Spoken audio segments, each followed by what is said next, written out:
Honestly, I never thought that I would make it this far. We made it. We made it to 500 days on my Minecraft world. To be honest with you, I made this world out of pure boredom. I didn't have any games to play, and I figured I would start a Minecraft world, and I would stream from time to time, and I would make or set a goal of like reaching 1,000 Minecraft days. And I thought that was a joke, but apparently it might become a reality. We have officially reached 500 days within my Minecraft world. We have done a lot. We have built a good amount of things, and we're gonna take this time to show you what it is I have done with my world. Now, I don't make YouTube videos very often, and it's something that I'm working on, something that I want to change. And I figured the best way of doing that would be going on a tiny world tour here and just showing you everything that I have done up until this point. So please sit back, relax, and enjoy. What's going on, guys? Welcome back to my world. Yeah, man, I have reached the 500 day Minecraft world, or with the 500 Minecraft day milestone, and we're just gonna do a short little world tour. So one of the first things that I built whenever I started this world was obviously a farm. This little area here was an island, and it was important for me to get some resources because there wasn't very much around me. So hello, Mr. Pig, how are you? Got beets, we have carrots, we have potatoes, and of course we have wheat. And then you can see the melons and the pumpkins as well. We do have sugarcane that surround the little island that I started on. We have cows, and of course we have sheep. We had a chicken farm early on, but that's no longer functional. I tore that out, and I may make that or replace it later on. But yeah, just got a tiny little farm going on. I like it. It's cool. It's really unique. So one of the first major farms, I guess starter farms that I built was right here. This will be, this here's a raid farm. And it was, for me, initially meant to help me get a bunch of XP, because it is a relatively good XP farm. It's not the best. There are obviously better ones, you know, gold farms and things of that nature. But it was a really, really simple way of starting my world and getting some some starter levels to help me get some decent gear. Now, I'm not playing in hardcore, so it didn't really matter if I died or anything with my stuff, but I would rather have good gear from the jump than anything. So it also got me a ton of emeralds, which helped out later on whenever I got to trading with villagers, and I will show you that later on. Because I have a few little villages that I started on, but it's really simple how it works. Here's a little elevator, little bubble elevator that takes me up. So once you get up here, you have a little bank up here, and oh, looky there, I have stuff in here. I didn't realize that I had stuff. Oh, I did not realize I had all these in here. That's kind of crazy.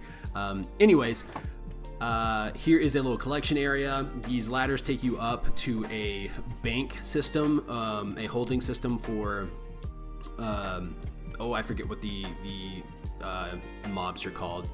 The guys with the banners that help you start a raid. And then up in that little area above, that's where the raid actually happens. Now, it's not functional anymore because you can't have any solid blocks within a 70 block radius of the build. So with the wall that I have for the mega build, I actually can't do anything with this raid farm, but this is basically how it works. You hit the lever, pushes the water, pushes all the mobs into that little tube, they fall down, you kill them, rinse and repeat.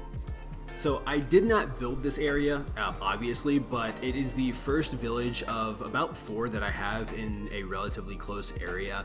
I had a bunch of villagers here before, but I think I forgot to protect all my villagers, so I only have one, and it's this guy, and he is I believe a Silk Touch villager. Yep, Silk Touch. So this is the first village, and I think I traded with him just once to get the Silk Touch, and after that I kind of left him there to dry and ignored him, and you'll see why later on. But yeah, and then right over this direction, a couple hundred blocks away, there is a second village, and at this village that's coming up, I have a few more trades with like 3 or 4 different or 4 or 5 different villagers, and this was a really good place for getting some basic tools. So I got some unbreaking. I think I have a mending over here. So it was really, really nice having these 2 villages.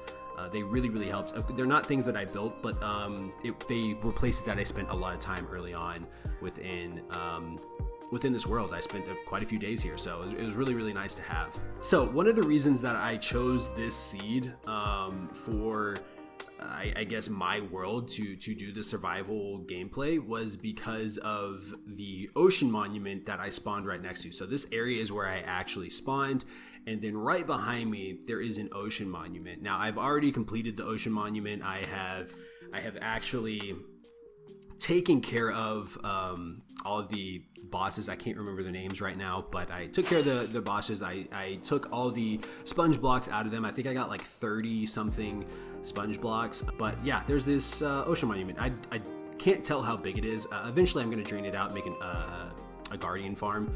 But yeah, it was really, really nice to have. It's really, really cool that it's right next to me. And this is actually one of 2 that I have in the world that are, I think there's another one, I don't know, about 300 blocks away from here, 400 blocks away from here. So it is really, really close. And yeah, I may make 2 guardian farms. I'm not entirely sure. But yeah, it's really, really neat to have this right next to the base. It was really annoying initially because of all the debuffs, but it's really nice to have now. So really, really happy with this here. We'll be playing with that later on. Now, I did a ton of, well, I didn't do a ton of recording. I did a decent amount of recording when I first started the world, but for whatever reason, I ended up forgetting. And it took me probably, I don't know, 200 days before I started taking on the end portal and fighting the dragon and going to end cities and getting elytra.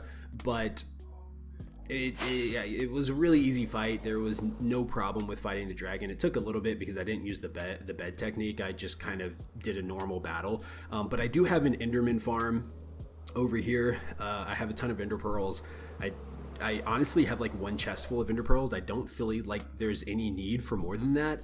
But it's super useful in terms of being used as a what's the word I'm looking for, as a XP farm. So real simple, standard build. You have a platform at the top, you have a endermite, and you collect a bunch of endermen, you kill them, you get XP. It's really simple. Now, one of the bigger items that I took on early on was my mob farm, and this was a guide that I followed by Shulkercraft, and I forget who actually built this farm, but it's a decent farm. It does pump out a lot of mob drops. I don't know the exact numbers off the top of my head. I would have to go back and look. But it is super nice to have. It pumps out a ton of mobs. You can see there are quite a few dropped there, and that's not even close to how many it drops when I'm actually standing in the correct area. There's an AFK part above the farm, like I think 90 blocks or something like that above the farm, and you stand up there. You stand up there for an hour, you're gonna have more drops than you could ever wish for. So this is the little collection area. I just cleaned all of this out, so this was full of stuff, and I'll show you all that here in a bit. But yeah, there's the collection area. It's pretty cool, pretty neat, real simple. You just sit up here and you collect your mobs. You collect your drops. It's nothing crazy. Right in front of me here we have a very, very, very simple iron golem farm. I just recently made this. I don't have a ton of iron, and I'm getting ready to build a gold farm. Anyways, the point is I needed a bunch of iron. This was a really, really small iron golem farm that I can make. As you can see, that was after like, I don't know, maybe an hour of AFKing, maybe a little over an hour. Real simple, decent iron. I will be making a massive iron golem farm in the future, but I wanted something that I could tear down because I don't think I'm going to keep all this stuff here on this little island. I'm not 100% sure because I have this mega build, this area that I want to build in, and I really need to plan out where I want things. But it gets the job done. It gets the iron that I need, and I'm really, really happy with the way that it has come out. I don't know, it's an iron golem farm. What do you want me to say about it? I built it. If you look right here, this is a villager breeder farm that I accidentally left on, so I have a ton of villagers in here. I think I have like probably 12. I don't know. I have 10 plus. It's a lot of villagers over here. It's a simple build. I forget whose guide I followed. There was a guide that I followed. I appreciate them making that guide, but that's the villagers. That's how I got the villagers for the iron farm. I got the villagers here for my trading hall, which I'll show you here in a bit. But yeah, it's simple. There's dirt, glass, water, beds, and freaking minecarts. I don't know what to tell you. It's been super useful. I highly recommend building one if you're looking to do a lot with villagers.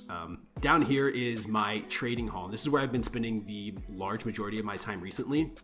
I built a zombie villager converter cure thingy here with tracks that lead up to the villager breeder farm, and this has just been paramount and incredibly important to the success of the trading hall. So I have 4 different quadrants. 3 of the quadrants, or I guess technically 2 of the quadrants. Anyways, half of this trading hall is for storage. The other half is for villagers and different types of villagers. So I have all my librarians over here, and most of them are selling their books for 1 emerald. They randomly change from time to time. They go up in price. I'm not entirely sure why that happens. I haven't found anything on why that happens, but they were at one point all 1 emerald. At some point, I figure if I trade with them enough and level them up, they'll eventually always be 1. I just need to go through and do that. But I'm currently working on gaining enough emeralds to do so, which is relatively easy to get because I have a bunch of master farmer villagers, which is how I got all these golden carrots. But yeah, no, I just started this and have spent probably the last probably 150 days has been spent down here working on getting all the wood for the chests and really organizing my world, because it's not completely organized, but it has been very disorganized for a long time. And so just knocking this stuff out has been a pleasure and kind of stressful at the same time. As you can see, there's just a ton of storage here. I'm not done with everything. I need more item frames. Don't need more chests. I actually have all the chests filled out. Eventually the goal is to build a shulker farm so that I can actually place items in shulker boxes before putting them in these chests. But yeah, and then over here, if you see, I have all my extra storage, and then of course, like I said, my master villagers here that give me golden carrots and whatnot. I have a master level cleric, a master level what is it called? Hold on, it's over here. A master level, what are you called? Yeah, this guy, cartographer. Master level cartographer. I'm learning a lot about trades, or have been learning a lot about trades. So this has been the largest bulk of time spent in the world recently, and it's just been awesome to see as it has slowly but surely come together. I have a plan of how I want this place to look. I haven't completed that. I think it's pretty obvious. But it's been a lot of fun, and I think it's going to be really, really cool when it is complete, and hopefully I get this done between now and day 1000, but we will see. We'll see what happens. This area has not been used at all and will be completed at a later date. Last but not least is probably the most important aspect of my world, and that is this massive circle here. The dimensions are 304 blocks in diameter. It is just a huge, huge area. And this is going to be my mega build. Now, I have a couple of different iterations in terms of the ideas that I have for this place and what it is I want to do with this place. But I do know that I'm going to require a ton of glass because I want to make different biospheres. I just want to have custom biomes created, and let me change my settings here so that you guys can actually see the distance, but actually have some custom biomes built into the area surrounding this. I want to drain the ocean, make a guardian farm. There's just a lot that I want to do, and this just gives me a ton of space to play around with, and also be able to build farms and things like that, and also learn a lot about the intricacies of Minecraft. So this is everything that I've done in 500 days. I apologize that this isn't your typical what I've done. I survived X amount of days in Minecraft. I forgot to record. My goal is to record a whole lot more moving forward and record those actual days so that I can keep track of what it is that I've built on those days and really give you guys a in-depth video of what I do on a stream-to-stream Minecraft day-to-day basis. I think that would be really cool, and it would give me some really fun content to make for you guys. So with that being said, if you're into watching streams and you want to check out my streams while I'm building, make sure you hit the subscribe button and then click on the notification bell. Make sure you have that active because I don't typically have a stream schedule. I just kind of stream when I want to. So you may catch me streaming in the morning, you may catch me streaming late at night. It just kind of depends on the day. But if that's something you're interested in, like I said, make sure you hit the subscribe button. Thank you guys for watching, and I will catch you guys in the next stream, the next video. I am gone. Have a good one. Bye.